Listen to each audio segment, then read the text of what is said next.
तो भोले भंडारी। आज दिनांक 22 जनवरी 2022 है। आज की हमारी देववाणी, जनवाणी, मंगलवाणी, यही सत्यवाणी है, यही दयावाणी, यही करुणावाणी, प्रेमवाणी, न्यायवाणी यह है। अब हम ये ऐसा क्यों बोलते हैं, इसके पीछे छिपा विज्ञान है, ये अलग से एक सब्जेक्ट मैटर है। आज जो हमें बोलने को कहा गया है वह इस तरह का है। भारत को रवांडा मत बनने दो। आज जो भारत में हलचल चल रही हैं वे यह बताते हैं कि भारत रवांडा नहीं बन जाए, भारत को रवांडा मत बनने दो, ये हमारा प्रयास है। हम इसी बारे में बोलते रहते हैं, चाहे रवांडा का नाम नहीं आया हो। सुनिए, कुछ लोग भारत को आज ही और कुछ लोग कुछ समय बाद भारत को रवांडा बना देने पर आमदा हैं। कुछ लोग भारत को आज ही और कुछ लोग कुछ समय बाद भारत को रवांडा बना देने पर आमदा हैं। परंतु ये मंगल जैसे लोग भारत को एक महान राष्ट्र और एक विश्व शक्ति, वर्ल्ड लीडर बनाने पर आमदा है और ऐसा ही होगा। देखो भारत में आज क्या हालत हैं भाई, ये हालतें बिगड़ी तो ये सीरिया और इराक, ईरान जैसा हो सकता है, रवांडा जैसी हालतें यहाँ पर पैदा हो सकती हैं। आज हम रवांडा के परिप्रेक्ष्य में ये स्टडी कर रहे हैं। कुछ लोग भारत को आज ही और कुछ लोग कुछ समय बाद भारत को रवांडा बना देना चाहते हैं। परंतु यह मंगल और इसके जैसे लोग भारत को एक महान राष्ट्र और विश्व शक्ति यानी वर्ल्ड पावर, वर्ल्ड लीडर बनाने पर आमदा है और ऐसा ही होगा, हमारा ये विचार है। इसको समझ लेने के लिए आपसे ये रिक्वेस्ट है कि आप थोड़ा सा 2-5 क्लिप रवांडा, जो अफ्रीका का एक देश है, रवांडा नरसंहार के बारे में देख लें। यदि आप अंतर्राष्ट्रीय मामलों के ज़्यादा जानकार नहीं हैं, 2-4-5 क्लिप नेट से उठाकर देख लें, तब ये अच्छा समझ में आएगा कि आखिरकार वहाँ क्या हुआ था 1994 में और वहाँ की क्या परिस्थितियाँ हैं और उस परिप्रेक्ष्य में आज भारत की क्या परिस्थितियाँ हैं। देखिए, हम जो अपने हिसाब से कहते हैं कि हमारा सारा ये दारोमदार यह ब्रह्मांडीय मास्टर फार्मूला यानी श्री यंत्र पर आधारित होता है, उसके हिस्से हैं ये ट्रायंगल। इस ट्रायंगल में पहला देखिए, हमारा पहला चित्रण है, ये man power, state power and divine power. इस दुनिया को चलाने वाले हमारी दुनिया को चलाने वाले लोग हैं, मानव सभ्यता को, और नेशन है, नेशनल जो पावर है, स्टेट पावर है वो, और डिवाइन पावर तो है, ये परमात्मा इसको कैसे चला रहा है। ये तीनों ही शक्तियाँ अपनी अपनी तरीके से इसको चलाने में व्यस्त रहती हैं। अब हमारा क्या कहना होता है कि लोग यहाँ 2 डायमेंशनल होते हैं और डिवाइन पावर को कोई देखता नहीं कि इसमें डिवाइन पावर की क्या इच्छा छिपी हुई है। हम ये थोड़ा सा जानते हैं, कम से कम ये समझते हैं कि हम जानते हैं। अब ये दूसरा चित्र देखिए, ये दूसरा चित्र क्या है, यह रवांडा के बारे में है। ये 1994 का है। ये रवांडा क्या है कि वहाँ तुत्सी समुदाय जो सफ़ेद उसमें दिखा हुआ है वो 15% था और हुटू समुदाय ये 85% था। ये 15% तुत्सी समुदाय ताकतवर थे, बलवान थे, काफ़ी समय तक इन्होंने शासन किया है। ये 85% लोग गरीब थे। इनको वहाँ शोषक कहा जाता, इनको यहाँ शोषित कहा जाता, इनको शोषक कहा जाता। अब आप ये देखिए आज भारत की क्या परिस्थितियाँ हैं। भारत देखो, यहाँ ये 15% हैं, ये शासक हैं, इनको लोग हैं शोषक भी कहते हैं। ये 15% सवर्ण हैं और 85% यहाँ ये दूसरे लोग हैं। बाकी दूसरे लोग ये भी आजकल बोलते हैं, ढोल पीटते हैं कि भाई हम मूल निवासी हैं, ये लोग कुछ हज़ार साल पहले यहाँ आए थे और ये यहाँ के राजा बन गए। यहाँ ऐसा कहा जाता है। देखा आपने रवांडा, ये दूसरा नंबर इंडिया की ये दूसरा चित्रण है। ये देखिए यहाँ पर 15% के लगभग मुसलमान हैं, मुस्लिम, और बाकी लोग हिंदू हैं 85%। अब यहाँ के बाकी लोग हिंदू, विशेष रूप से हिंदू कर्णधार कहते हैं कि भाई ये मुसलमान भारत के इन्वेडर थे और हम सारे हिंदू हैं, इन्होंने हम पर अत्याचार किया, ऐसा हुआ। इस तरह से इसको दोबारा से थोड़ा सा देख लें। एक परिप्रेक्ष्य में ये कि 15% स्वर्ण हैं, भाई कई हज़ार साल पहले यहाँ पर आए इन्वेडर की तरह से, और यहाँ के जो 85% हैं ये मूल निवासी थे और इन्होंने ऐसा किया और ये आज बन रही है। इसमें ऐसा है कि 15% ही मुस्लिम हैं, बाकी सारे हिंदू हैं, क्योंकि पहले जो 15% सवर्णों को कहते हैं वो तो बहुत पहले आए थे, तो वे हिंदुओं में घुल मिल गए। ये चौथा है। पहला ये हमारा ब्रह्मांडीय मास्टर फार्मूला, दूसरा रवांडा, तीसरा इंडिया का, और ये चौथा भी इंडिया का कि दो किस तरह से यहाँ ये परिप्रेक्ष्य बन रहा है। और समझिए आप, पांचवा ये जो चित्रण है, यहाँ ये इंडिया का ये 15% सवर्ण है। इसमें भी हम डिटेल 85% का करेंगे। 15% सवर्ण है, ये 30% लगभग दलित लोग हैं जो गरीब रेखा गाती हैं। 25% के गोले बनाए हमने, और इसमें यहाँ 15% मुस्लिम्स हैं। ये लगभग कोई 40% लोअर ओबीसी के लोग हैं, जहाँ 10-12% अपर ओबीसी के लोग हैं जो बड़े किसान हैं। ये 5% लगभग पंजाबी लोग, समझिए लोग विकसित लोग हैं जो सवर्ण जैसे हो गए हैं, और ये 15% सवर्ण लोग हैं यहाँ पर। तो इस तरह से समझ लो, खाते पीते लोग 15% सवर्ण तो हैं ही, 5% पंजाबी, और ये 10% बड़े किसान भी हैं जो अभी आंदोलन कर रहे थे। आज के वीडियो को समझने के लिए ये सारे आपको जानना ज़रूरी है, और 2-4 क्लिप रवांडा नरसंहार के बारे में जानना ज़रूरी है, तब आपको ये वीडियो समझ में आएगा। इसमें हम क्या कहने देना चाहते हैं, वह हम यह कह रहे हैं कि आजकल जो भारत में हालातें चल रही हैं, वे क्या हैं जो हम देखते हैं कि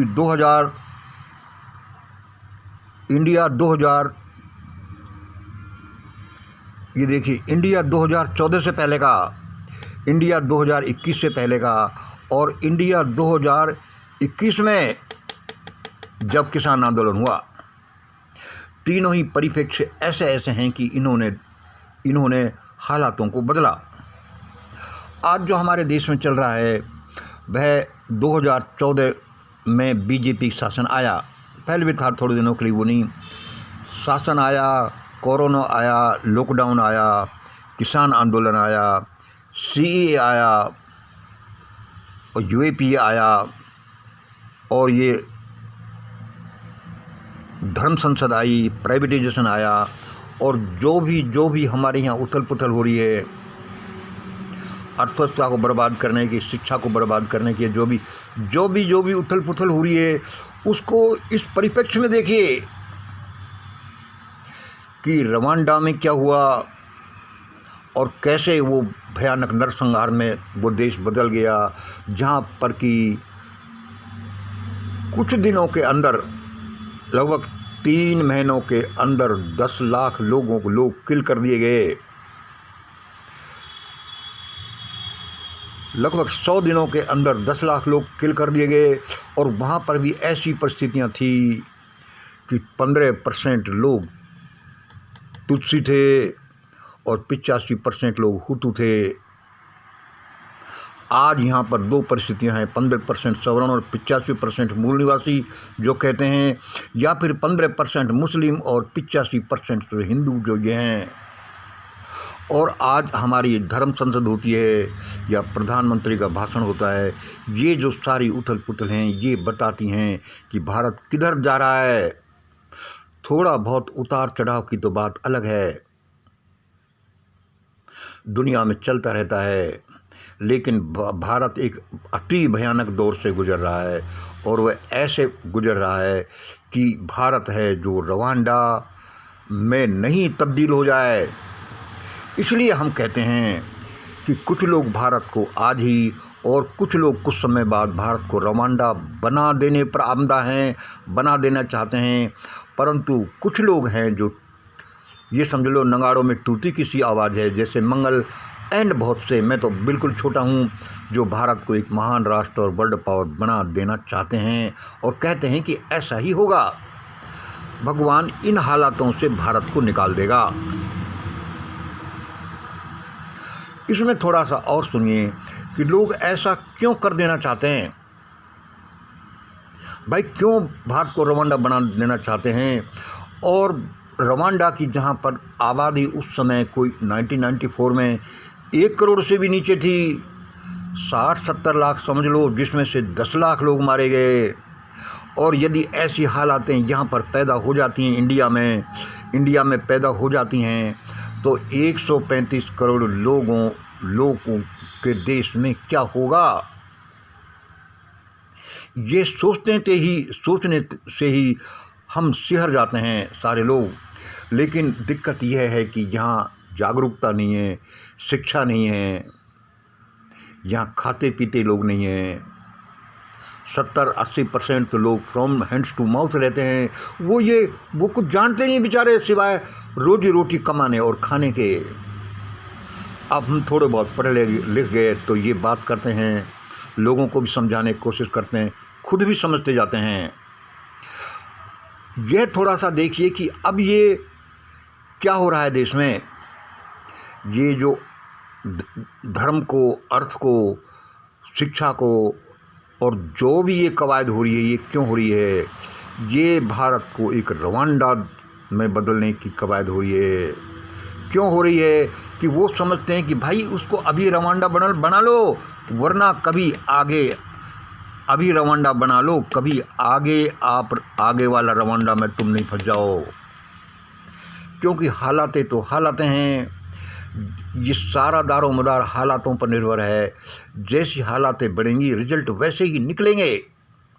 आप कितना ही कोशिश कर लो, हाइड्रोजन ऑक्सीजन को एक खास प्रोपोर्शन में मिलाओ और उनमें इलेक्ट्रिफिकेशन करो, या जो परिस्थितियां हैं तो पानी बनेगा। सोडियम और क्लोरीन को खास प्रोपोर्शन में मिलाने से वे परिस्थितियां रख दो जिनसे नमक बनता है, तो वे नमक बनेंगे। आप और हमारे करने से कुछ नहीं होता। जैसा आज के नेता कर रहे हैं, जैसी पब्लिक है, जिस तरह का परिप्रेक्ष्य है, तो ये बिल्कुल दिल दहला देने वाली बात है कि लोगों चेतो, वरना भारत रवांडा बनना कोई ज़्यादा दूर नहीं है। और आज जो ये सोचते हैं कि आज ही भारत को रवांडा बना दो, क्योंकि इसमें आप लोग फ़ायदे में रहेंगे, जो जैसा कुछ लोग बोल रहे हैं, हम उनको पॉइंट आउट नहीं कर रहे हैं कि आज भारत में कल को हालातें बदल सकती हैं और बदलती जा रही हैं। कि देखो पूरे देश में जो ये समीकरण जो बने हैं, फिर ये समीकरण बने हैं, ये जो समीकरण बने हैं 2021 के किसान आंदोलन में, 12-13 महीने के आंदोलन में जो पोलराइजेशन, जो जागरूकता समाज में पैदा हुई है, वो पिछले 70 सालों में नहीं हुई। और यदि ये ऐसी ही 1 साल चलती रही तो भारत में हालातें कुछ से कुछ होंगी। इसलिए ये दोनों ही विचारधारा बहुत ख़राब हैं कि अभी ऐसा करो, धर्म संसद कर दो, 20 लाख लोगों के साथ ऐसा कर दो। यह विचारधारा देश को भयानक गड्ढे में डाल देगी, और जो लोग इसको करना चाहते हैं वे भी सुरक्षित नहीं रहेंगे, क्योंकि यहाँ अलग परिस्थितियाँ पैदा हो रही हैं। कभी 15% कोई है, तो कभी 15% कोई है। और जो ये पोलराइजेशन हो रहा है और जो किसान आंदोलन के बाद पोलराइजेशन हुआ है, उससे पासा पलटने में देरी नहीं लगेगी। हमारा कहने का मतलब है कि सभी देश के देशवासी हैं, सभी भारत माता के पुत्र पुत्रियां हैं, सभी सुरक्षित रहना चाहिए। यदि आज के हालातों में जो गवर्नमेंट करना चाहती है, कुछ अतिवादी करना चाहते हैं, तो बड़ा भयानक हो जाएगा। रवांडा की क्लिप्स तो 2-4 देखना और कोशिश करना कि जिससे देश बचे। अब हम एक छोटी सी क्लिप आपको लल्लन टॉप की दिखाते हैं। दिल दहला देने वाली क्लिप है कि वहाँ क्या हुआ होगा। 2010 में वॉल स्ट्रीट जर्नल ने एक रिपोर्ट छापी थी। इसमें हुटू चरमपंथी मिलिशिया के एक पूर्व लीडर का बयान था। उसने नरसंहार के दौरान फ्रांसीसी सेना की भूमिका के बारे में बताते हुए 13 मई 1994 की एक घटना का जिक्र किया। क्या थी ये घटना? पश्चिमी रवांडा में बेसेसेरो हिल्स का इलाका है। जान बचाने के लिए बड़ी संख्या में टुट्सी यहाँ आकर छिपे थे। उन्हें बाहर निकालने के लिए फ्रांस की सेना ने गोलियां चलाई। फिर जब छुपे हुए टुट्सी जान बचाने के लिए भागे तो फ्रांसीसी सैनिकों ने भागते हुए लोगों पर भी अंधाधुंध गोलियां चलाई। औरतें, बच्चे, किसी को नहीं बख्शा। इसके बाद हुटू हत्यारे एक्शन में आए। जो लोग घायल बच गए थे उन्हें चाकू और कुल्हाड़ियों से काट डाला। अकेले 13 और 14 मई को करीब 40,000 टुट्सी मारे गए। कई टुट्सी महिलाएं जो इस नरसंहार में बच गईं, उन्होंने बताया कि किस तरह फ्रांसीसी सैनिक अपनी आंखों के सामने उनके साथ बलात्कार होते हुए देखते रहे। फ्रांस खुलकर अपनी भूमिका नहीं मानता, लेकिन अब वो भी इस अतीत पर शर्मिंदा होता है। इसी साल 7 अप्रैल को इस नरसंहार की 26वीं बरसी थी। इस मौके पर फ्रांस के मौजूदा राष्ट्रपति इमैनुअल मैक्रों ने कहा कि वो इस तारीख को फ्रांस में राष्ट्रीय शोक का दिन घोषित करना चाहते हैं। पिछले साल इन्हीं मैक्रों नाम का है। वहां उनके कई विरोधी और आलोचक रहस्यमय तरीके से गायब हो गए। कई तो अजीबोगरीब हालात में मारे भी गए। कहते हैं कि नरसंहार में अपनी अपनी भूमिकाओं के गिल्ट में दबे पश्चिमी देशों ने पश्चाताप के तौर पर पॉल किगेमी को फ्री हैंड दिया हुआ है। माने तब भी और अब भी रवांडा के मामले में अंतर्राष्ट्रीय समुदाय गलतियां ही करता आ रहा है। पहले की गलतियों ने नरसंहार करवाया, उसके बाद की गलतियों ने तानाशाही लाई। ये था दुनियादारी का आज का एपिसोड। कोई भी आपदा, कोई भी दौर हर किसी को विक्षिप्त नहीं करता। आप ज़्यादा नहीं देखें क्लिप्स, इसको तो ज़रूर देख लें। लल्लन टॉप वाली कितना बड़ा नरसंहार हुआ दुनिया में, लेकिन सारी दुनिया जिसको देखती ही रही। हमारे यहाँ देखो तो बड़े बड़े नरसंहार हुए। दुनिया क्या करती है? लगभग कुछ नहीं करती, सिर्फ तमाशा देखती है। जो मरना है मरे। देखो ना, यहाँ क्या हुआ, वहाँ क्या हुआ, 1947 में क्या हुआ, 1984 में क्या हुआ। इसलिए आज का हमारा उद्बोधन यही है कि लोगों जागो, वरना कोई सुरक्षित नहीं है। वो ये कहते हैं कि आज ये कर लो तो हम फ़ायदे में रहेंगे, कल ये होगा तो ये फ़ायदे में रहेंगे। सबको चेतने की ज़रूरत है, वरना मानवता कांप उठेगी। आज इतना ही। जय हिंद, जय भारत।